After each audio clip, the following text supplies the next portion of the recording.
Lindsey Graham stuns Dems to silence when he points out the elephant in the room, by US4Trump.com. Senator Lindsey Graham stepped up on the first day of the Kavanaugh Supreme Court appointment hearing and told the Democrats exactly what he thought of their shenanigans. Additionally, he let the Democrats know what they need to do in order to pick their own judges. The Democrats didn't like the truth of their hypocrisy thrown at them. In an impassioned speech, Senator Graham undressed the Democrats and railed that this is so hypocritical of my friends on the other side. Raising his finger towards heaven to make his point, he said, when it was their president, Kavanaugh was right. Furthermore, Graham said, when you're talking about Roe versus Wade, it's okay to promise the nation it will never be overturned. Then, with a strong swag, he said it's okay to pick a Democratic staff member of this committee, but it's not okay to pick somebody who has been a lifelong Republican. Let's take a quick listen. Lindsey Graham during Kavanaugh hearing, the antidote to our problems. Democratic friends, you were all for getting rid of this guy. Yep. Now all of a sudden the country's turning upside down because Trump did. There's a process to find out what happened in the 2016 election. It's called Mr. Mueller. And I will do everything I can to make sure he finishes his job without political interference. And I'm here to tell anybody in the country who listens that this is so hypocritical of my friends on the other side. When it was their president, Kavanaugh was right. When you're talking about Roe v. Wade, it's okay to promise the nation it will never be overturned. It's okay to pick a Democratic staff member of this committee, but it's not okay to pick somebody who's been a lifelong Republican. People see through this. You had a chance and you lost. If you want to pick judges from your way of thinking, then you better win an election. I voted for two of your choices, Sotomayor and Kagan. Got a lot of crap. I would suggest you think long and hard if you got a political ambition of voting for this guy, because it will not play well on your side. And why did I do it? I thought they were qualified by any reasonable measure given the history of the Senate. But we have turned the history of the Senate upside down. I found that they were different than I would have picked Sotomayor and Kagan, but by any reasonable measure, they were qualified. You've been on the court for 12 years. You've had 307 decisions. You've been approved before. So I hope people in the country understand this game. It's a game that I am sad to be part of. It's gotten really bad. The antidote to our problems in this country when it comes to judges and politics is not to deny you a place on the Supreme Court.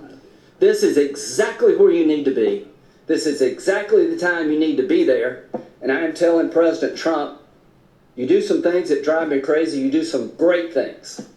You have never done anything better, in my view, than to pick Gorsuch and Kavanaugh, because you had an opportunity to put well-qualified conservatives on the court, men steeped in the rule of law, who will apply analysis, not politics, to their decision-making, and you knocked it out of the park into my friends on the other side. You can't lose the election and pick judges. That's right. If you want to pick judges, you better win. That's all. How about that? Exactly right. Exactly right. That was amazing, actually. We can watch some of this. It's a 9-minute clip. To my colleagues on the other side, I look forward to working with you, but we have a different view here. I think you got to be blind as to what's going on here. Have you heard of Justice Breyer? Do you know him? You can't say anything, I guess. Where did he come from? He was Ted Kennedy's Senate Judiciary person. Where do you think Republicans are going to go find a judge? The whole argument is you can be a conservative Republican president, but you got to nominate a liberal to be fair to the country. That's absurd. Where do you think Ruth Bader Ginsburg came from? She was the general counsel of the ACLU. Wonderful person. What groups do y'all use to pick from? This is shaping up to be the hypocrisy hearing. And that's hard to do in the Senate in today's time, to be hypocritical. But let me just point to a few of these things. Clinton. It didn't bother anybody for Clinton to nominate Breyer while he was under investigation. We actually did it. It didn't bother any of y'all that Ted Kennedy, staff person, was his pick. It didn't bother me either, because that's who I expect you to pick. This is ridiculous. You're one of the best choices any Republican could make. As I said with Justice Gorsuch, I am glad you're here, because there were days I'm wondering who he would have picked. And this is a home run from my point of view. Let's talk about Roe v. Wade. Who would ever play politics on the campaign trail with Roe v. Wade? What a bastard Donald Trump is. Until you hear about Hillary Clinton. February the 3rd, 2016. Here's what Hillary Clinton said. When asked, does she have a litmus test for SCOTUS nominations, Supreme Court nominees? I do have a litmus test. I have a bunch of litmus tests, because the next president could get as many as 3 appointments. And I hope she's right. We've got to make sure to preserve Roe v. Wade, not let it be nibbled away or repealed. She sounds very open-minded. October 2016.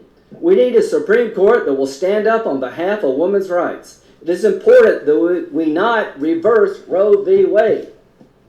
I want a Supreme Court that will stick with Roe v. Wade and a woman's right to choose. I understand where she's coming from. Anybody running for president over there, I dare you to disagree with her. You will wind up like I did, getting 1%. If you even suggest that you will pick a nominee that's not going to uphold Roe v. Wade, that's the end of you. But you figured that out. You don't need me to tell you. So this is the way we do politics. This is a big decision called Roe v. Wade. There are 2 sides and a bunch of nuances. Here's what I know about you. You're going to take it as president. You wrote a big book, which I will never read. And you're going to tell us what it takes to overturn long-standing precedent. Nobody on this side will care if you overturn Citizens United. Matter of fact, they will cheer you on. Somebody will challenge Citizens United, and you'll probably say, let me hear both sides of the story, then I'll tell you whether or not I should uphold it. Hillary Clinton, we know where she's at on Roe v. Wade, and that's just the way it is. Now, what other things? Executive power. This idea that Trump picked you to save him. Amazing concept. Since you said what you said back in 1998 and 2008, the bottom line is when Clinton was being impeached, my good friend, and this is true, he is my good friend, on February the 12th, 1999, introduced into the record during the deliberations of the Clinton impeachment trial an article by Brett Kavanaugh suggesting that you should wait, if there is an indictment, until after the president is out of office. The same concept we're talking about here today, when the shoe was on the other foot. Here's what Joe said about your thinking. The president is not simply another individual. He is unique. He is the embodiment of the federal government and the head of a political party. If he is to be removed, the entire government likely would suffer, and the military or economic consequences to the nation could be severe. These repercussions, if they are to occur, should not result from the judgment of a single prosecutor, whether it be the Attorney General or Special Counsel, and a single jury. Prosecution or non-prosecution of president is, in short, unavoidably a political act. Thus, as the Constitution suggests, the decision about the president while he's in office should be made where all great national political judgments in our country should be made in the Congress of the United States, according to Joe Biden, the gift that keeps on giving for us. I think that's pretty hypocritical. During the Clinton days, you were right, but all of a sudden you're a danger to the republic. Let's talk about, there's so many. How many minutes do I have here? The bottom line is, Don't exceed what White House. I will not. That'd be impossible. Guns.